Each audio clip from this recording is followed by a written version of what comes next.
Chapitre 3 Les ficelles du destin. Pendant quelques minutes, Sonny fut d'humeur sombre. Mais il s'en sortit et inspira profondément, essayant de profiter de l'air frais. En effet, un tel air était difficile à trouver dans le monde réel, les micro-poussières et autres polluants le rendaient rude et désagréable, sans parler de la puanteur générale des faubourgs. Dans les meilleurs quartiers de la ville, des systèmes de filtration sophistiqués fonctionnaient avec diligence, mais l'air filtré avait un goût stérile et stagnant. Seuls les plus riches avaient accès à une respiration vraiment agréable. Et lui était là, capable de profiter d'une quantité illimitée d'air pur et délicieux comme un chabol astérisque de deuxième génération. Vraiment, être choisi par le sortilège a ses avantages. Si seulement il n'y avait pas un froid terrible, que ses pieds ne lui faisaient pas mal, que ses poignets et son dos n'étaient pas à l'agonie.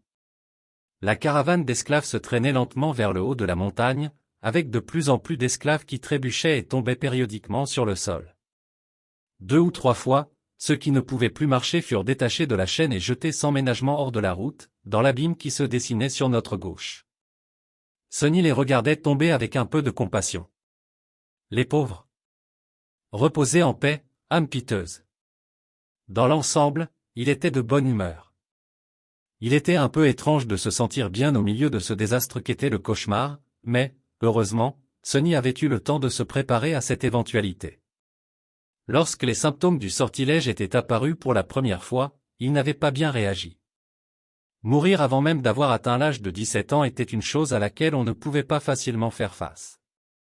Mais, finalement, il ne fallut que quelques jours à Sonny pour s'y faire. Après avoir visité le lieu de repos improvisé de ses parents, comme il était trop pauvre pour s'offrir une place dans l'installation commémorative, ce n'était que 2 lignes gravées dans un vieil arbre, et après avoir ajouté une 3e ligne pour lui-même, Sonny devint soudainement détendu et insouciant. Après tout, il n'avait plus à se soucier de gagner de l'argent, de trouver de la nourriture, de se protéger et de planifier l'avenir. Une fois que le pire qui puisse arriver était déjà passé, qui avait-il d'autre à craindre? Ainsi, devenir un esclave et mourir lentement de froid n'était pas un si grand choc. D'ailleurs, il savait que le froid ne le tuerait pas tout simplement parce qu'il avait déjà vu le sort qui attendait la caravane plus haut dans la montagne. L'image des os empilés jonchant le sol était encore toute fraîche dans son esprit. Le plus probable était qu'une meute de monstres allait s'en prendre à la caravane, et d'après ce qu'il voyait, l'attaque allait avoir lieu dans quelques heures, et non dans quelques jours. Il avait donc encore une chance. Profitant de l'occasion, Sonny décida de jeter un autre coup d'œil à son statut et invoqua à nouveau les runes. La dernière fois, il était trop outré de son aspect et n'avait pas bien étudié ses attributs. Bien qu'ils ne soient pas aussi importants que l'aspect, les attributs étaient souvent le facteur décisif entre la vie et la mort. Ils représentent les traits naturels et les affinités d'une personne, et fournissent parfois même des capacités et des effets passifs. Description de l'attribut « Destin ». Les ficelles du destin s'enroulent étroitement autour de vous. Des événements improbables, bons ou mauvais, sont attirés par votre présence. Il y a ceux qui sont bénis, et il y a ceux qui sont maudits, mais rarement les deux. Description de l'attribut marque de la divinité, vous portez une légère empreinte divine, comme si vous l'aviez brièvement touché une fois, il y a très longtemps. Description de l'attribut enfant de l'ombre, les ombres vous reconnaissent comme l'un des leurs. Intéressant. Sonny reconnut rapidement le premier attribut, destin, comme le principal coupable de sa situation difficile. À première vue, cela semblait indiquer qu'il était voué à un certain destin, mourir misérablement et disparaître sans laisser de traces, par exemple. Mais après avoir lu la description, il réalisa qu'être destiné signifiait simplement que des choses improbables avaient plus de chances de se produire quand il était là. Je suppose que c'est comme ça que j'ai pu recevoir l'un des aspects inutiles super rares et une variante bizarre de celui-ci, en plus. Si le destin était son attribut inné, les 2 autres venaient de l'aspect esclave du temple. La remarque de la divinité était plus ou moins simple, elle était supposée permettre l'accès à certains lieux sacrés du royaume des rêves et améliorer plusieurs types de magie. Comme il n'y avait aucun lieu sacré en vue et que l'aspect de Sonny n'avait rien à voir avec la magie, il était également inutile. Enfant de l'ombre était plus étrange. Il n'en avait jamais entendu parler et n'avait aucune idée de ce qu'il était censé faire, du moins jusqu'à ce que le soleil se cache derrière la montagne et que le ciel commence à s'assombrir. À sa grande surprise, Sonny se retrouva capable de voir parfaitement dans l'obscurité, comme s'il faisait toujours aussi clair qu'en pleine journée. Cette capacité seule n'était pas à dédaigner, et il était fort possible que les ombres le récompensent avec d'autres cadeaux, encore inconnus. Enfin quelque chose de bien. Je me demande si... Arrêtez la caravane. Préparez-vous à camper. Suivant l'ordre du soldat en chef, les esclaves s'arrêtèrent et tombèrent à terre, frissonnants et épuisés. La petite clairière où la route s'élargissait était quelque peu protégée du vent par une masse rocheuse en saillie, mais il faisait encore trop froid pour se reposer aisément. Les soldats se mirent à rassembler les esclaves en un cercle étroit, les forçant à partager la chaleur, et à allumer un grand feu de joie au centre du camp, mais pas avant de prendre soin de leurs chevaux. Le lourd chariot transportant de la nourriture, de l'eau et d'autres marchandises, auquel la chaîne principale était fermement attachée, a été poussé en avant pour bloquer le vent. En regardant autour d'eux, Sonny a remarqué le jeune soldat d'avant observant la montagne avec un air complexe sur son visage. Quel drôle de type! Très vite, le feu de joie s'embrasa. Les esclaves les plus forts essayaient de se rapprocher du feu, tandis que les plus faibles, comme Sonny, étaient obligés de s'asseoir à l'extrémité du cercle, le dos gelé par le froid.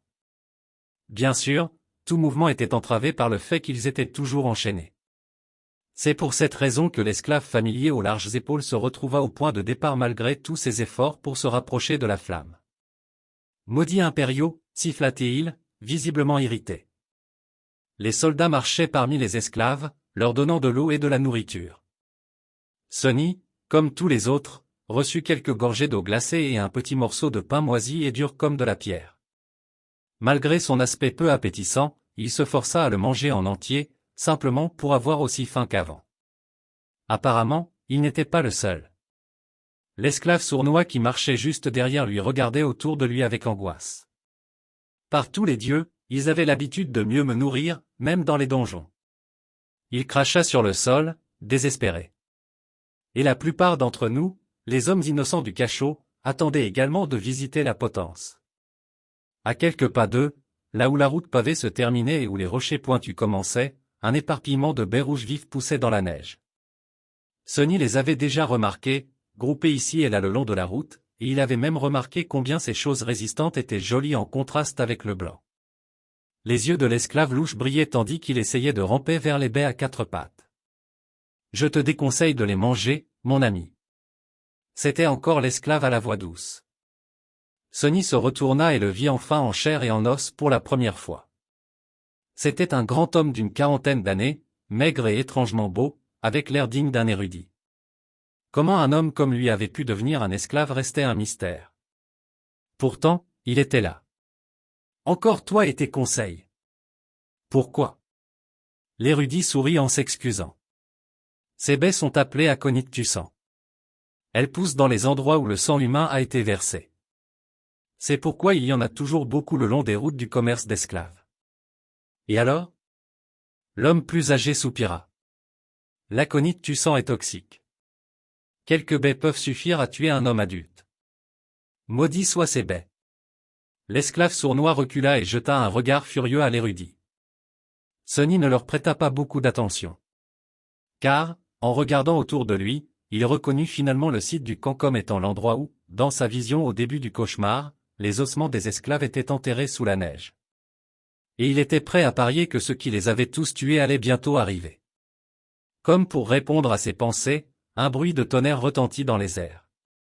Et dans la seconde suivante, quelque chose d'énorme descendit du ciel. Astérisque un Chabol est le nom donné à un grand groupe industriel coréen. Concrètement, c'est un ensemble d'entreprises, de domaines variés, entretenant entre elles des participations croisées et ayant une puissance économique très importante.